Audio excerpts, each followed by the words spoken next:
Bonjour, c'est Chanouillette de Ludovox. Je suis sur le stand d'Atalia avec César et nous allons vous parler maintenant de loup-garou pour une nuit. Alors, est-ce que tu peux nous raconter un petit peu comment ça se joue, nous présenter un petit peu le jeu?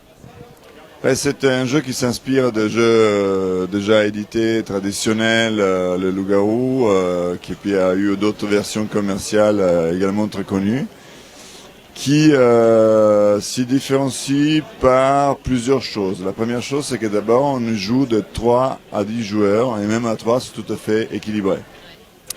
Et c'est pas évident d'avoir 8, 10, voire plus personnes pour pouvoir jouer aux autres versions. L'autre version, c'est comme le titre le dit, tout se passe en une seule nuit. Donc c'est-à-dire qu'au bout de la nuit, on se réveille, on a fait nos actions, on discute pour identifier quelqu'un à tuer. Donc tout le monde lève le bras, il vote pour celui qui souhaite tuer. Si c'est un loup-garou qui meurt, c'est les villageois qui gagnent. Si c'est un villageois, c'est le loup-garou qui gagne. C'est un jeu à identité cachée. Exactement, ouais, tout à fait. Ouais, je pars du principe que le loup-garou est plutôt connu, mais c'est vrai que voilà, chacun a son identité. Une identité qui par contre peut changer pendant la nuit. Donc c'est aussi, il faut faire attention. Et quand on se réveille, ce qui compte, c'est la nouvelle identité, par contre, qu'on ne connaît pas et qu'il faut comprendre par rapport à ce que disent les uns et les autres. Donc il y a quelqu'un qui peut dire « Ah, moi je suis la voyante, je vais regarder ta carte, tu es le loup-garou ». Et puis la personne qui a attaqué comme ça dit « Non, mais justement, tu dis ça parce que c'est toi le loup-garou, moi je suis simple villageois, ou sinon je suis le voleur, et on peut dire ce qu'on veut en fait. » Et par rapport à ce qu'ils disent les uns et les autres, on va se faire tous une idée. Il y a un côté plus mastermind aussi que la version initiale, parce que de toute façon, il faut absolument identifier une personne à tuer. À la limite, si on ne sait pas l'identité de tous, pour le villageois, c'est pas grave, il suffit d'identifier au moins un loup-garou. Si on tue le loup-garou, les villageois ont gagné. Voilà. Donc les villageois, généralement, ils parlent un peu plus facilement que le loup-garou. Le loup-garou, forcément, ils essayent de se cacher, voilà, se faire discret, de bluffer, etc. Donc ça dure 10 minutes. Et au bout de 2 minutes, puisqu'on a tout de suite un gagnant, la partie finit. Il n'y a pas besoin d'éliminer quelqu'un, recommencer une phase de nuit et des jours pour que voilà, la partie dure 2 minutes si on veut. Et d'ailleurs, c'est ce qui se passe généralement. On enchaîne plusieurs parties. Si on a 1 heure à disposition, on en fait 5 ou 6. Plutôt qu'en faire une seule et attendre les premiers qui sont éliminés, attendre 1 heure pour que le jeu termine. Et puis il n'y a pas besoin de narrateur externe. Un joueur lui-même peut être narrateur parce que on se rappelle des rôles en jeu avec des jetons. Les jetons sont numérotés. Voilà, on sait que le loup-garou qui a un 2 se réveille avec l'insomniaque, d'ailleurs est la dernière à se réveiller.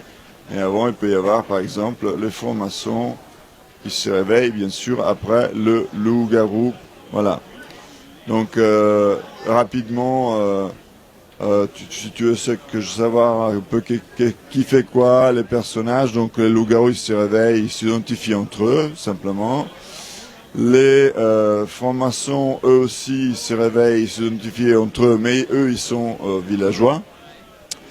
La voyante regarde la carte d'un adversaire ou 2 cartes au centre, parce que voilà, il y a toujours 3 cartes en plus qui sont au centre. Donc il se peut aussi qu'il n'y ait pas de loup-garou, parce que les loups-garous, ils sont au centre. Et dans ce cas-là, qu'est-ce qui va se passer? Est-ce que c'est le villageois qui gagne automatiquement? Ben non, ce serait trop facile. En fait, les villageois doivent comprendre qu'il n'y a pas de loup-garou et doivent décider de ne pas se tuer. Parce que s'il y a quelqu'un qui meurt, alors du coup, les loups-garous n'ont pas gagné parce qu'il y en a pas, mais les villageois ont tous perdu. Et de tuer à l'aveugle, on est obligé de réfléchir avant d'accuser à l'aveugle, quoi. Exactement. Donc les francs-maçons, ils s'identifient entre eux, la voyante regarde une carte aux 2 centres, ça on l'a dit. L'insomniaque, elle se réveille à la fin et c'est la seule qui sait qui elle est, parce qu'elle peut regarder sa carte. Parfois elle n'a pas changé, parfois elle a changé entre temps, donc ça se trouve que celle qui était insomniaque au début et qui fait son action parce qu'elle était insomniaque, elle est devenue loup-garou.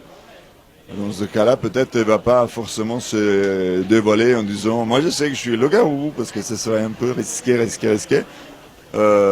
S'il y a le tanneur en jeu, on pourrait penser que c'est le tanneur, parce que le tanneur, lui, il est tellement déprimé, on le voit peut-être à sa tête, qu'il veut mourir. Donc son objectif c'est de mourir. Donc lui il gagne, si c'est le seul qui meurt, il gagne, il est tout seul à gagner, à gagner. S'il meurt et qu'il y a aussi un loup-garou qui meurt, ben c'est les villageois et lui-même, c'est un villageois et ils gagnent tous. Voilà. S'il meurt pas, par contre, il a perdu. Un peu trash. Ok, donc tout le monde a son petit objectif et puis on essaie de bluffer, un jeu de tchatch quoi. Tout à fait, j'ai un party game de tchatch. Il y aura aussi pour ceux qui ne souhaitent pas être narrateurs et joueurs en même temps.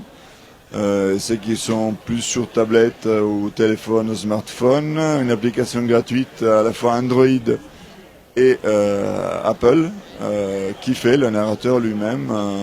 Il y a une voix masculine, une voix féminine, voilà. Elle est dans quelques jours, hein, une question de valider la version bêta que j'ai déjà sur mon téléphone. On en reparlera sûrement sur Ludovox. On a déjà un article qui est d'ailleurs très très très positif sur ce jeu sur le site, donc je vous encourage à aller le lire. Donc celui-ci, il est déjà disponible en boutique. À peu près le prix. Le prix conseillé, c'est 15 € TTC. Ok. Ben merci beaucoup. C'était donc Loup-garou pour une nuit, un jeu d'ambiance de 3 à 10 joueurs. Et donc dans toutes les bonnes crèmeries. Merci. À bientôt.